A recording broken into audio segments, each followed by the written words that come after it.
Okay, as far as class and the material we're talking about, we finished up with World War I, before volleyball marathon, if you can think back that far. And we tied that up with looking at the Treaty of Versailles that the Senate never approved. What was the issue that caused them to never approve that thing? The League of Nations, and appropriate, I think, to never approve it. We never should have been involved in the League of Nations and now the United Nations. All right, we're going to pick up today with things after World War I.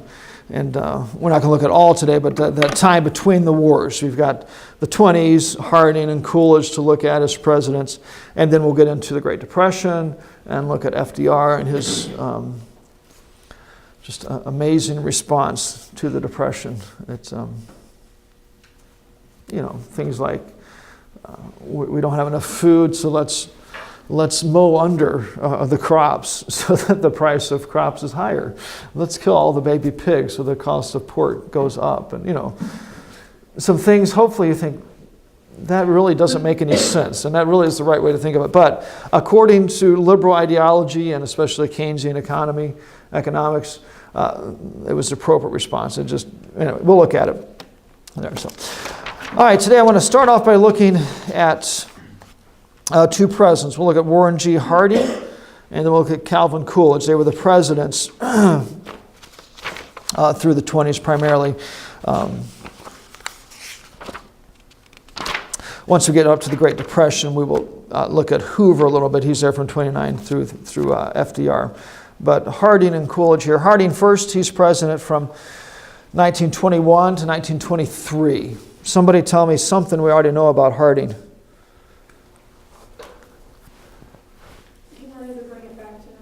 Yes, it was his presidency that ends the progressive era. Unfortunately, it doesn't end the progressive ideology. We're still subjected to that today. But it ends the progressive era. His was the one that was a return to normalcy. Enough of this. Let's get back to regular, normal life. And can anybody think anything significant about the years of his presidency?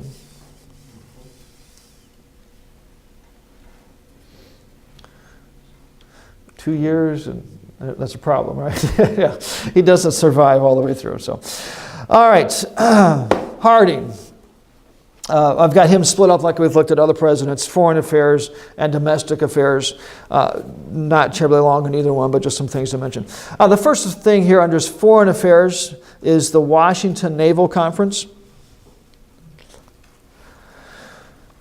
This was a conference that met in Washington, and it dealt with naval things. Right? Washington Naval Conference. So, the basic thought was the Allied powers from the war were getting together to scale back their navies, the size of their ships, the number of their ships, that type of thing. And they meet in Washington, and it's the major players in the world on the Allied side getting together to scale back these things. There are multiple conferences like this through the 20's. This is the first. There's one in 24 in Rome. There's one in Geneva in 27, in London in 1930, etc. Scaling back armaments. All of this stuff really is just pie in the sky idealism.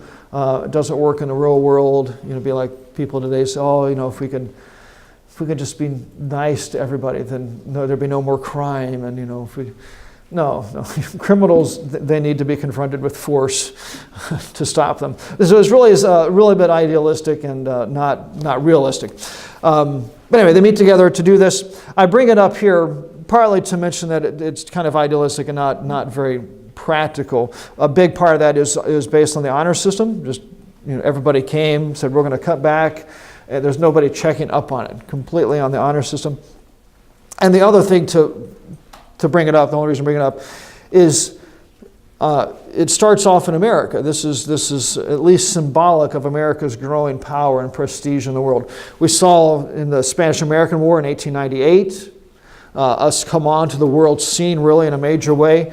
And now here, following World War I, we start the ball rolling with these negotiations to cut back on naval power. So anyway, it's if anything else, indicates our rising prestige in the world. All right, so the Washington Naval Conference, that was 1921. The next thing to mention, and the last thing with foreign affairs, is the World Court. The World Court. All right, this was a part of that League of Nations, officially called the Permanent Court of International Justice. World Court is fine. In theory, what this was a place for countries to settle their disputes. If the Netherlands and Belgium get into a fight over something, rather than have to go to war or some sort of military action to settle it, they could go to this court. There's flaws in this thinking, but the thinking was that, for the same, if somebody breaks into my house, or somebody did break into my car several years ago, quite a few years ago now, about 10, and stole my wife's purse, and they ran into town and used the credit card at McDonald's to buy food from their friends. Anyway, the police can never find anything out. I didn't feel compelled to load my shotgun and go into town and shoot them. I went to the police and let them do all that for me. So the thought is here, rather than have nations settle things by force, we'll set up this court system and they can go there and get things settled. There's major flaws in all that. For the court system to have any authority, it's got to have authority over the countries. There's major flaws in the analogy, but that was the thought. This World Court. It was set up by the League of Nations. America helped organize it. We never joined the League of Nations, but we were driving force behind how this thing was going to operate and where it was going to meet and rules and all that kind of stuff, but never joined in with it. There's one man who worked very extensively with us. You might know his name, Elihu Root. If you've read much of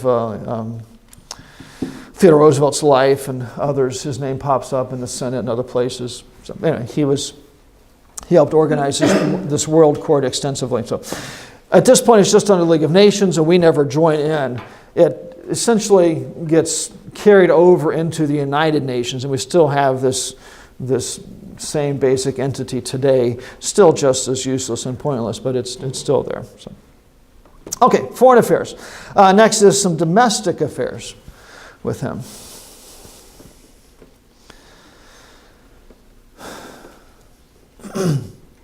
All right, first thing is income taxes were lowered.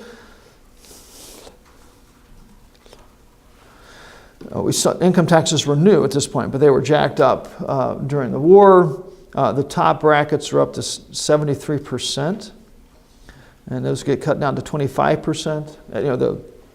Anyway, significant cuts. If you wanted just a general number, they were cut by about 2/3. The top bracket went from 73 to 25. The bottom bracket from 4% to 1.5. So roughly by 2/3 were cut here drastically during this time. That, as always, paves the way for massive economic growth. All right. What do we think of when we think of the 20s? What's that? The Roaring 20s, a time of great prosperity. There are other factors involved, but when you're allowed to keep 75% of your money as opposed to give the government 73% of it, that paves the way for some significant economic growth. Our textbook of Patriots History says this. Mellon's, he was the Secretary of State, Mellon's tax policy sets the stage for the most amazing growth yet seen in America's already impressive economic history. All right, so up to this point, this sets the stage for the best run. So, all right, so income taxes were lowered. The next thing is tariffs.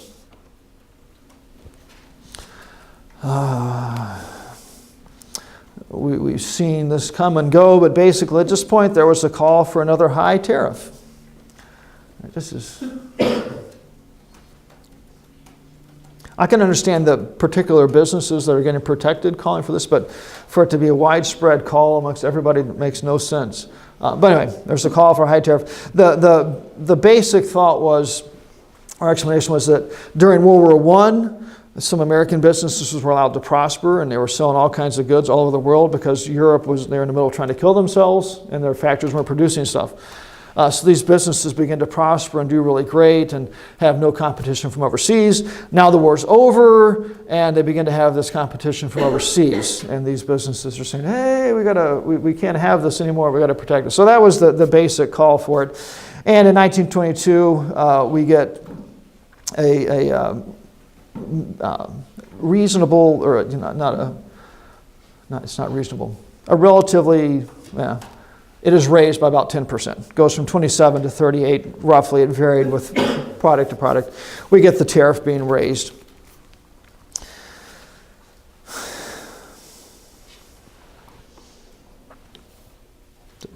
And that always hurts.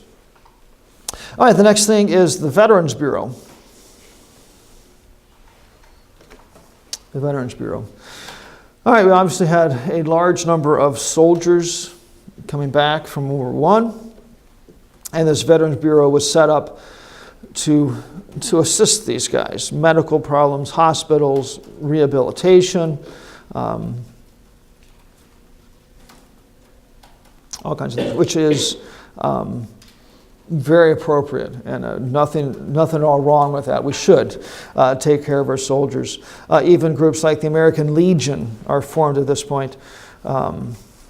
But this Veterans Bureau, the basic thought, helping the soldiers as they come back from war, some medical care, some rehab so they can get back to work, training, educational training, just a whole wave of things to get them there. So that was very, very appropriate and good. There is another movement that starts here.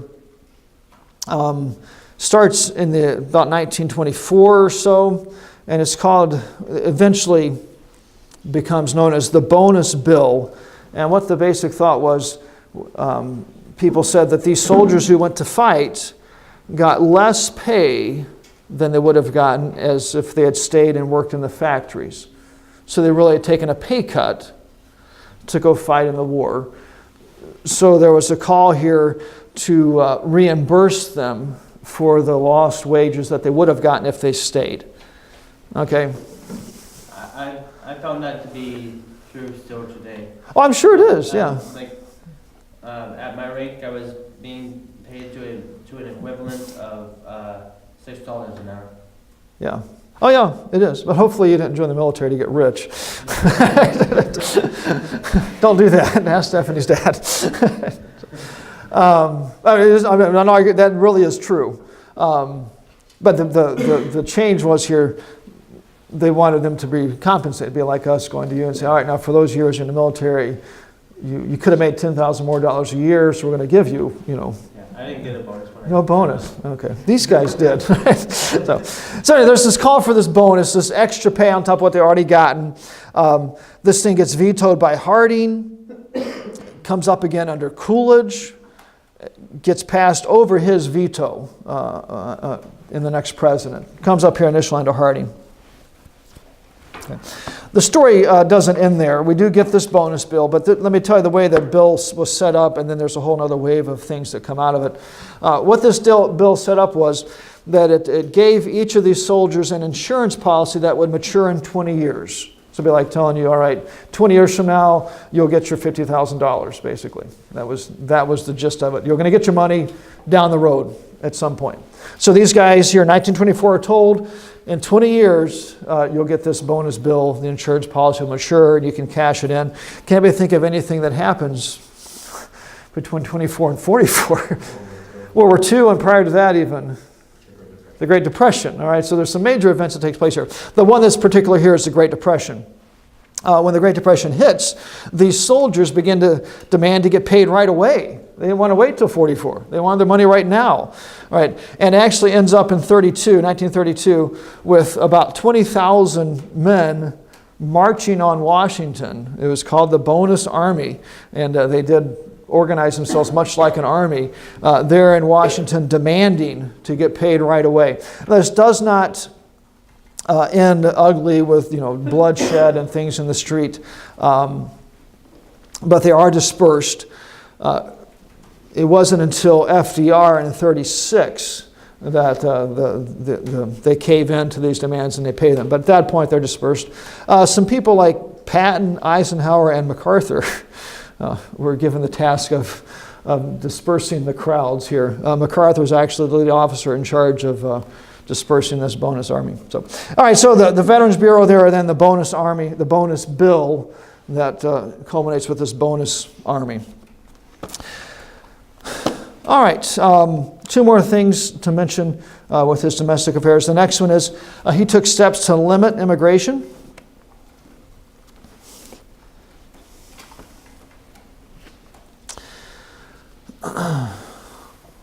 So it's not a new issue, right?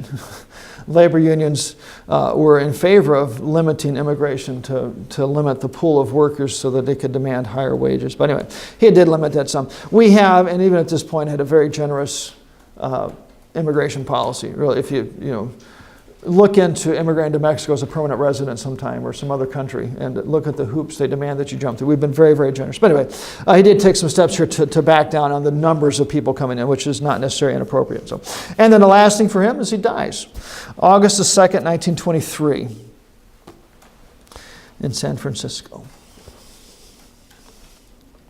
I'm sorry, that's not the last thing. There's one other thing to mention. He dies there, stroke, heart attack, some people think both. Dies suddenly. Hadn't been sick and in the hospital and they were waiting, dies suddenly. So, all right, then the last thing for him is that following his death, there were a lot of scandals that came out. And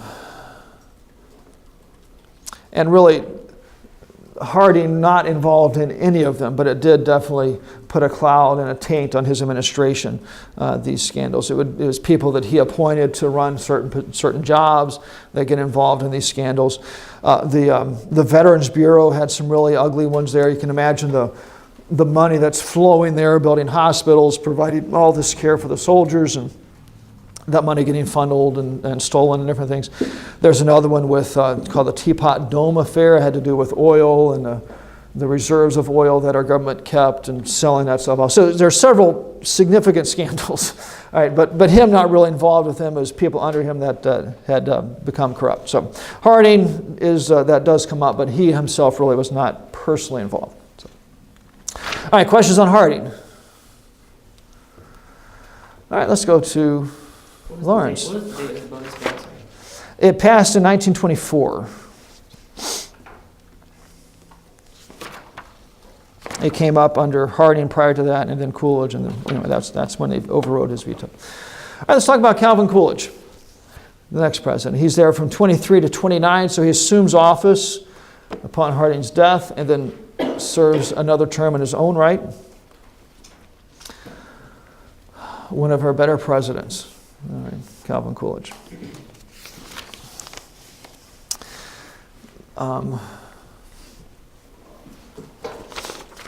I've got over 3 pages here, mostly of quotes and stories. I won't tell them all to you, but he took over after Harding's death. At this point, the vice president did very, very little. He didn't, kind of like Joe Biden today, does very little.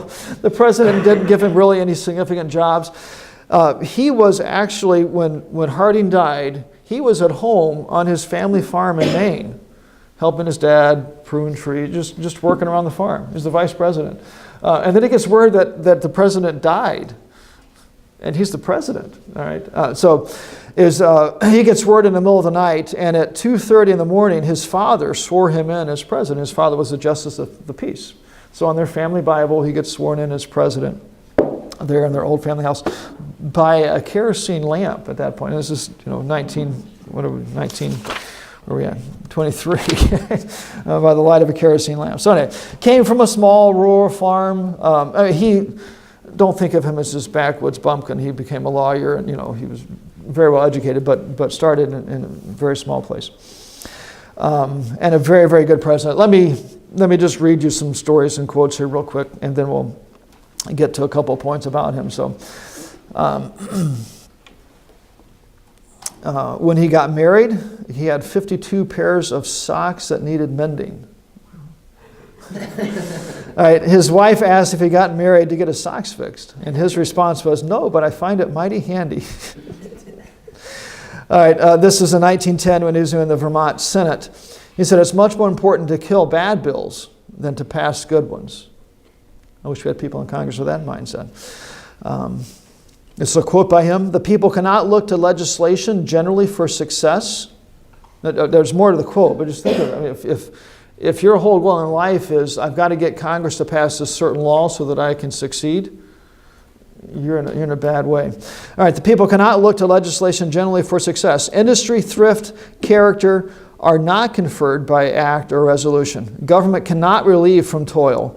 It can provide no substitutes for rewards of service. It can, of course, care for the defective and recognize distinguished merit. The normal must care for themselves. Self-government means self-support. So by his estimation, the abnormal can't care for themselves. So. All right, he was at one point a governor, and a friend came to him, wanting him to nominate somebody. Coolidge responded to this guy: "Mr. Stern, what do you know of this gentleman's legal and judicial training?" Mr. Stearns responded, "I'm afraid I don't know very much about it, except he's a fine man and a staunch supporter of yours." Coolidge responded, "Mr. Stearns, I don't think that you ought to interfere in matters about which you are so badly informed." All right. And this guy came, was a big supporter of his, saying, "Hey, this would be a nice political favor. This guy's helping me." He said, "Shut up and get out of here." All right. And he's known for that type of stuff. Another quote by him: "If a man's out of a job, it's his own fault."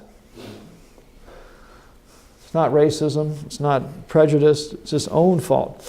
The state is not warranted in furnishing employment of anybody so that person may have work. If Coolidge had put out a series of radio broadcasts, I might have you listen to those and skip Reagan, but they're not there. So, anybody who is not capable of supporting himself is not fit for self-government. That'd be fun to hear a president say today.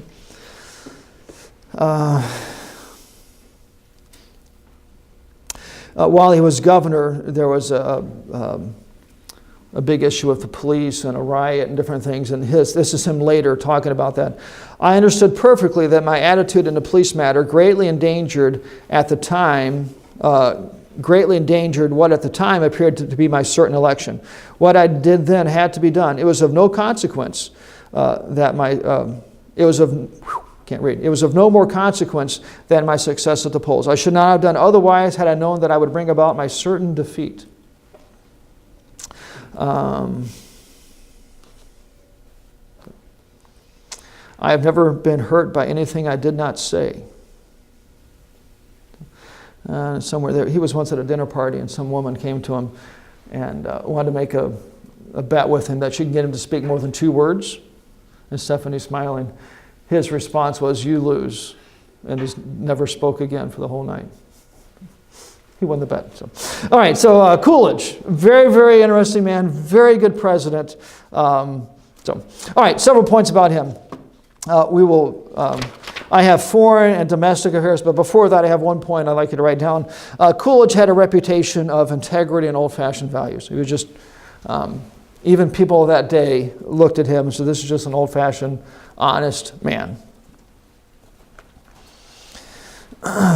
A reporter in 1920 said, "He may not do what you want him to do. He may not do what you think he ought to do, but he's done his best to do right." Right? Just very high integrity and honest, old-fashioned values. Here's some other quotes by him. "Industry, thrift, and self-control are not sought because they create wealth, but because they create character. Prosperity is only an instrument to be used, not a deity to be worshipped. If the folks in the United States would do the few simple things they ought to do, most of our big problems would take care of themselves." That's still true today. So he has this reputation, very well earned, and it isn't just reputation. It really was like this, very, very high integrity and old-fashioned. So, all right, now let's talk about foreign and domestic affairs for him. And then we'll finish up with a little bit longer quote to read. Foreign affairs. First of all, the war debt. In World War I, we talked about one of the things that brought us into the war, or at least tilted us to the side of the Allies, was all the money they owed us. All right, that hadn't changed yet. They owed us a lot of money. If you want to put a number on it, somewhere around $10 billion at the end of the war. Now today, that's just chump change. That's, the president and his wife going out for dinner or something is $10 billion. It's nothing. But at this point, that was real money. And by the time we get to Coolidge, the Allied nations are beginning to have trouble paying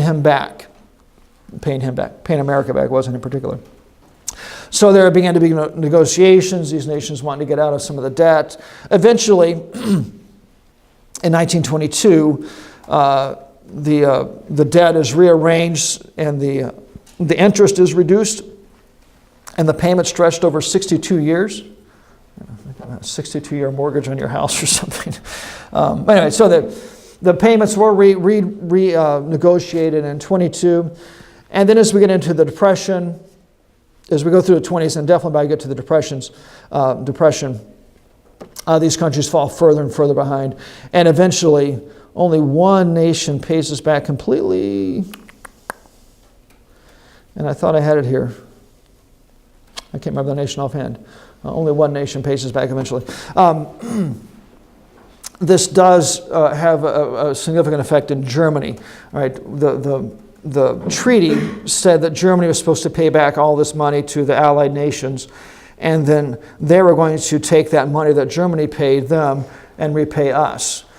Germany's, they just got blown up. They're having major problems, and they couldn't make these payments. So they eventually, literally, printed money to pay it back. It'd be like, Pastor Armacost coming and saying, "Hey, you've got to pay us, $3,000. You can't stay in school." You say, "Okay, fine." Go to the dorm and you just start printing the money and you chop it up and bring it over. All right, here's $3,000, and you pay your school bill off with it. Germany could make it official money. They wouldn't go to jail for it, but they just started printing money. All right, we're supposed to pay you $10 billion next week. Run the presses, and we'll give you pieces of paper that add up to $10 million or whatever the payment had to be. Printed money. This created crazy inflation in Germany. It got to the point in 1923 that it took 48 million marks to buy a loaf of bread. Really, really crazy inflation. It paves the way here for Hitler to take over. You can imagine just the economic chaos and turmoil that they were in. Paves the way. So, all right, war debt. Enough said there. We never really get all our money back out of that. All right, the next thing is the Paris Peace Pact. The Washington Naval Conference was this pie-in-the-sky, unrealistic thing. This is even better. This is in 1927, and what it is an agreement between countries outlawing war. Starts out just us and France. Eventually, 62 nations join in this Paris Peace Pact, outlawing war. Didn't last very long.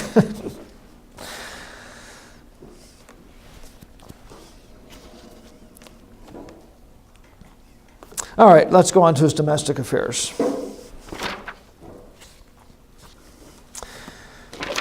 And really just one main point here and then some examples mostly. Right?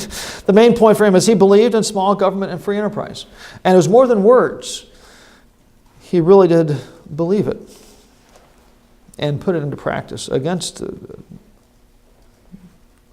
many people in government. Let me give you some examples here. All right, he believed in small government and free enterprise. Underneath him, the federal deficit was decreased. The amount of money we were going into debt went down by an average of $500 million a year. The actual debt went down. It was he did this through primarily spending cuts. He didn't raise taxes.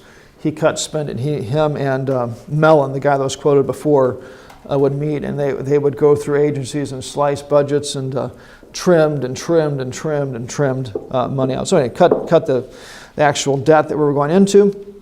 Another example is a nitrate plant and a hydroelectric dam in Alabama.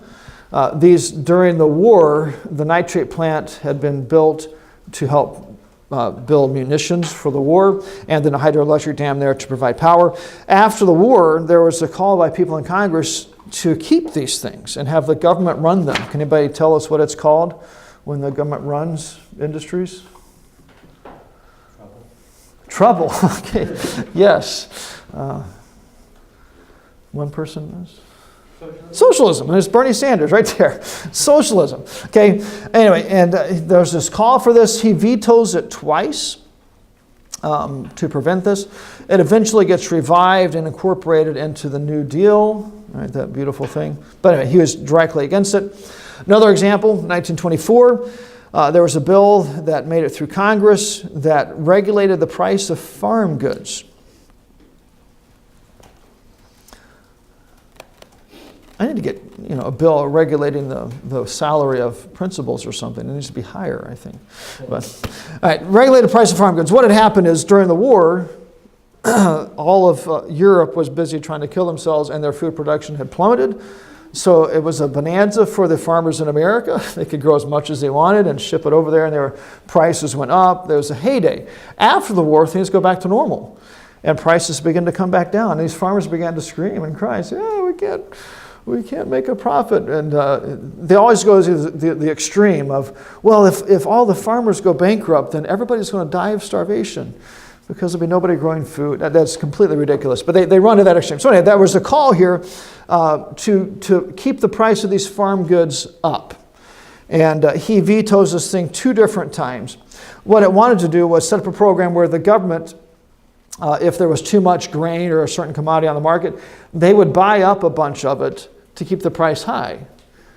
And then would hold on to it until the surplus was over and there wasn't too much on the market. Then it would slowly sell it off there to maintain the price.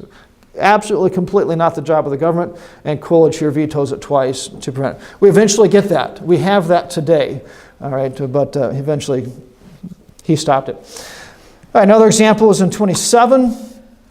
There was a flood along the Mississippi. And what happens today anytime there's a major natural disaster? Who comes in to save everybody? Stephanie's raising her hand. You must be busy. Stephanie goes to save them. Who steps in? The federal government, okay? At this point, 1927, there were calls by people in Congress for the federal government to go to the aid of the people along the Mississippi. And Coolidge fought this tooth and nail. He said it's not Congress's job. Right? The states along the Mississippi can do something. The cities along the Mississippi can do something. The people that built their houses on the edge of the Mississippi, they should have insurance. He said it's not the job of the federal government especially. I thought you had a question.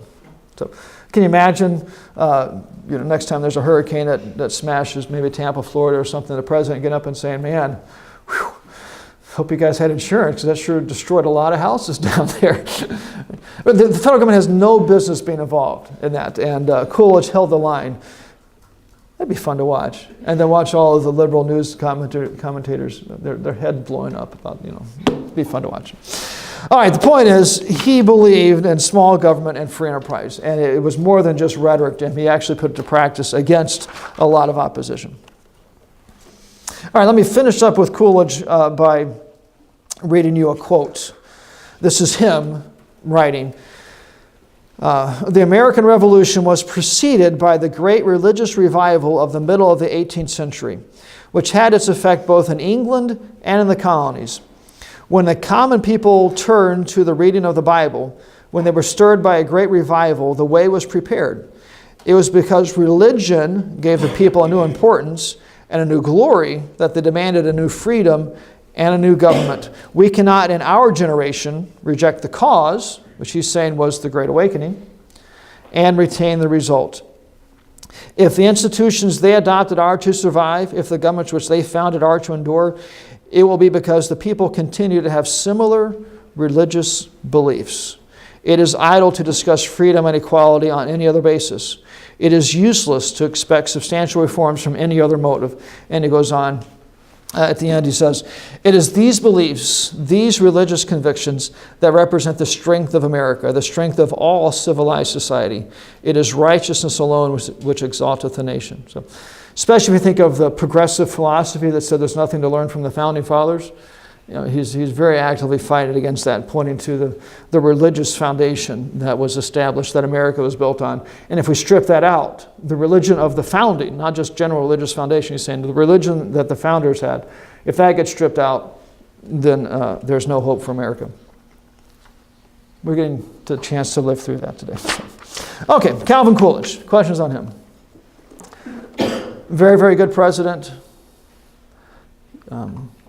He didn't make a big splash. He did what he said. He stopped bad bills and anything. He could have ran for another term, right? Yeah, he could have. They had 2 terms, but it Wasn't wasn't. there? Yeah, and he'd. Because he took on after. It would have been he served less than 2 years of his term, so it wouldn't have even counted as a term. But he didn't. Yeah, it is too bad.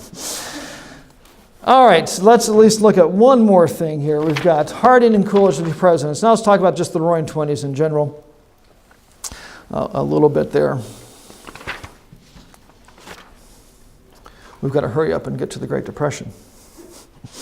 All right, the Roaring Twenties. 3 main points here. The first one, I stole this wording from a book, but I like it.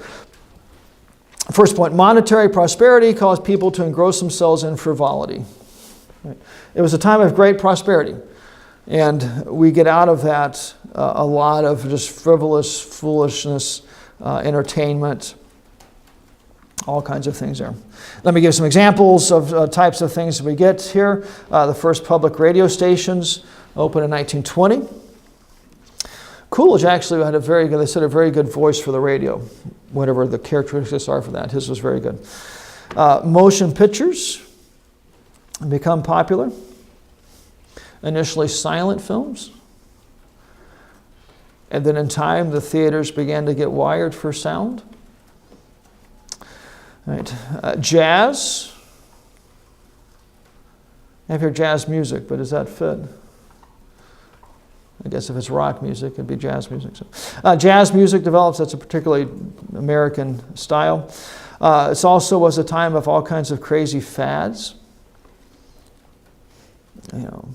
Raccoon coats, crazy dances, all kinds of different not running marathons, doing things for the longest time. This one I've always thought was very interesting.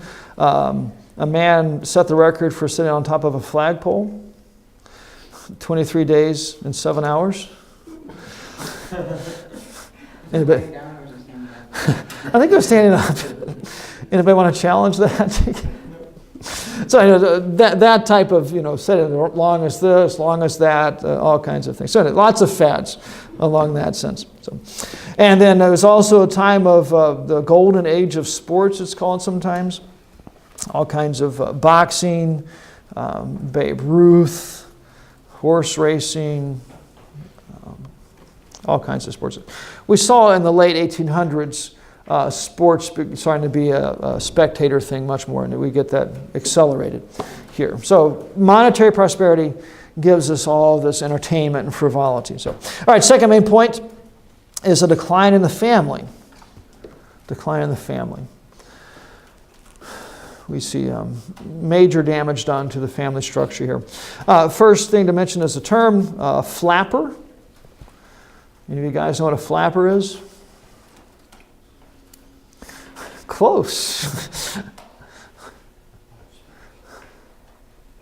Nobody knows? Any of you girls? Wait a second. You didn't raise your hand until I said any of you girls. We haven't. Yes, yeah. This is my definition: a young woman who wanted to be liberated from the traditional role of the American female, a loose woman. Somebody, they smoked, they cursed. They ran with the boys at the bars. They didn't want to be a traditional woman. Called a flapper. Should we take nominees, guys, for flappers in the school? Let's leave that alone. So. All right, so flappers, that term, if you see pictures from the 20s of girls, lots of times it would be a flapper really that you're looking at. They often had some sort of crazy dresses on and crazy hats, and that was a flapper. If you look at them and think, that's not a housewife, okay, you're looking at somebody who would fit in as a flapper. So, all right, So we have flappers. The next thing is, still with decline of family, is divorce rates begin to rise. And it's continued on to this day. And then still with decline in the family, religion begins to suffer from liberalism. The next topic is liberalism. We'll talk about that a little bit. It affects other things, but religion, there's a liberal religious movement that sweeps through here. So decline in the family, we see significant weakness there. And then the last thing with the Roaring Twenties is prohibition. We have to mention this. On January 1st, 1920, we have it being made illegal to buy or sell, manufacture, transport, or sell intoxicating beverages, booze. And it brings in a wave of high crime and organized crime. One of the big things they were doing was getting booze into the country, and people they're involved in other things, but that was a big one. So when you think of the big time mobsters, Al Capone and some of those guys, that one of the big things they did was getting this booze into the country. So it's estimated in 1930 that the organized crime, the amount of money that they collected was $12 billion a year.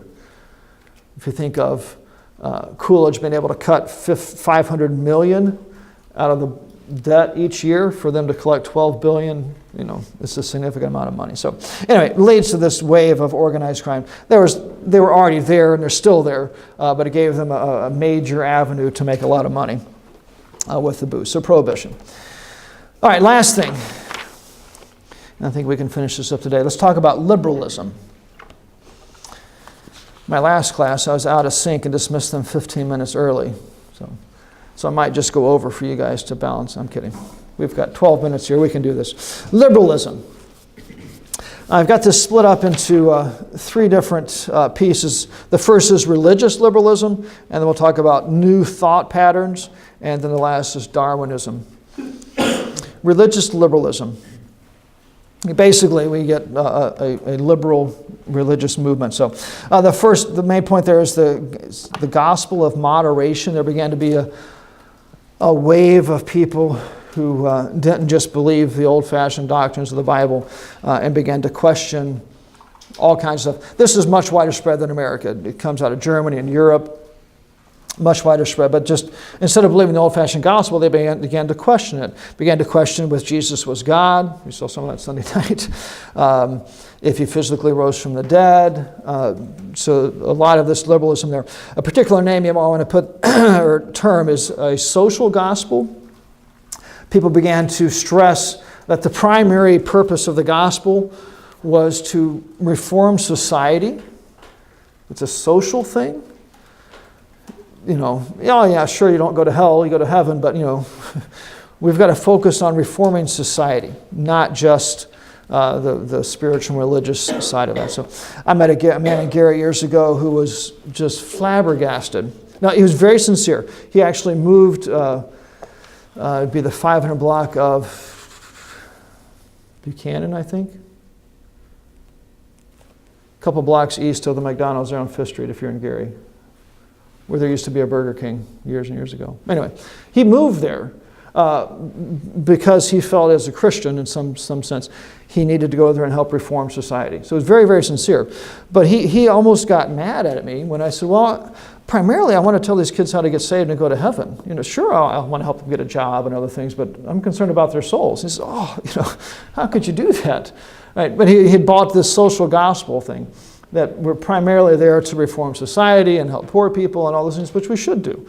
But the gospel's primary thing is to get us to heaven, not to that. So we have this liberalism investing and invading the religious world. There's a movement against this. There's a group of pastors and others who write against it. And these guys become known as the fundamentalists, holding to the fundamentals of the Bible. It's actually a series of essays they write called The Fundamentals. So the term of fundamental Baptist harkens back to here, holding to the basic doctrines of the Bible, actively opposing the liberalism that was creeping in. So, all right, so we have religious liberalism creeping in. The next thing is some new thought patterns.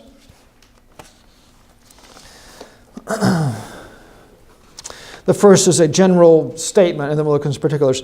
Society began to be studied scientifically, and I have that in quotation mark. Psychologists and others would look at society and look at the way people acted, and people that are poor, people that are rich, and apply science to try to figure out what was going on.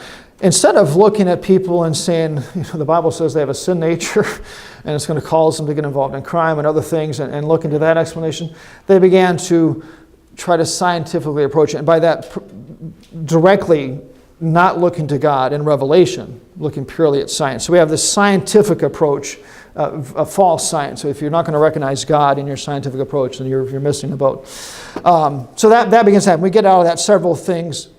We'll look at three of them. The first is determinism.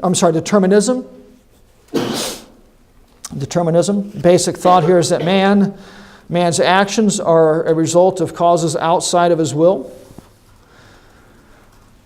You become a bank robber, it's because of something outside of you. You grew up in a bad neighborhood, your mother kicked you as a kid, your dog got killed in the street by the cops. There's something outside of your personal sin nature that caused you to go do that. If anybody needs to confess what has caused them to become so heinous, we'll let you. A particular name to put here is a man named Sigmund Freud. Sigmund Freud is a fraud. All right, now that is, I'm not just making a pun on words. He was fraudulent. He doctored his studies. He was a straight fraud. But he pushed this idea of it, if it was something outside of you. The bank robber, the murderer, it wasn't that they're evil and wicked. There was something in society that pushed them to do that. So determinism. All right, the next is pragmatism. You might have heard the term pragmatic. All right, same root here. But the basic thought is that an action should only be judged by its results. If you do something bad, but the end result is good, then you're okay. The phrase, the end justifies the means. Pragmatism. And then the last thing here with new thought patterns, we can look at many, but the last here is progressive education. Progressive education. You could kind of, in a sense, think of it as determinism applied to education. If we are only reacting to outside stimulus, then we need to make sure that the school is providing the right stimulus. So there began to be a push here for friendlier classrooms and just the whole wave of progressive education. The subject matter wasn't so much stressed as the kids wanting to learn, and if you have all the material there, at some point the kid's going to want to come and learn phonics all on his own, and it doesn't work. But a name to associate with that is John Dewey.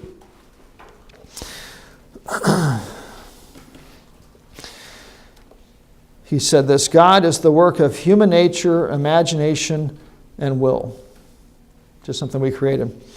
And he said education is the fundamental method of social progress and reform.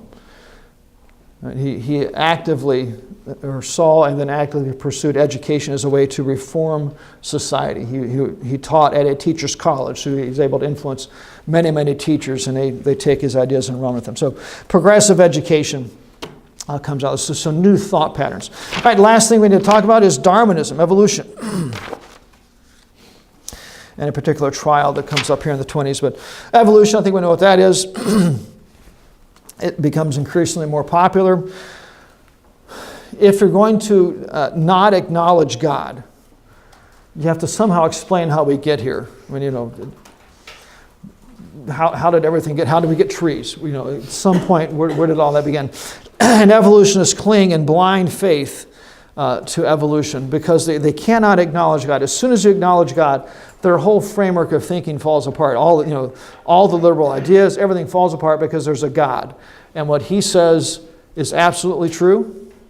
We have fixed truths. It changes everything. So they vehemently cling to this in complete blind faith. And if you've ever studied some of the flaws in evolution. You don't have to study deep to see major flaws and questions they can't answer. So but anyway, this begins to take hold, becoming more popular. There's a very famous trial,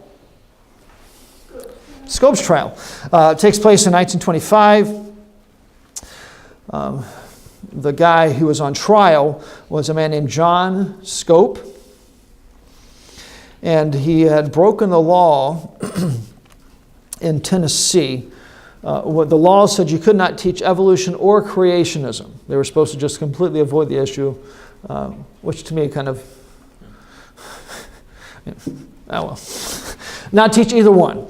So he came and he intentionally taught evolution, intentionally wanting to create a court case to try to challenge this thing in the court. So what we see today with people challenging things in the courts is not a new idea. So he teaches this thing, teaches evolution, gets dragged into court, and we have an 8-day trial that gets covered by the national media. By this point, we've got radio across the nations. We have a whole new flavor of coverage here. And this thing gets covered very, very, very widely. Scope loses the case. He's found guilty of violating the law. But because of the coverage and how off-centered it was and unfair, evolutionists were made to look like the mature and scientific people, and creationists as these narrow-minded, uneducated, backwoods idiots. All right, so the media really twisted this thing. Scope actually loses, but people come out of it with this idea that evolution really, that's the modern, scientific way to approach things, and creation is outmoded and really doesn't apply to us. So there was a famous man who raised his hand with man, not woman this time. William Jennings Bryan took the case against Scopes here, and he dies just 5 days after the trial. So the same Bryan that we saw in the front porch campaign where he spoke all over the country with McKinley. So, all right, Scopes trial. Next class period, we can start where we begin where we started today with the Great Depression. You guys look like your cat had died or something when I walked in this morning. So we will pick up with the Great Depression on Friday.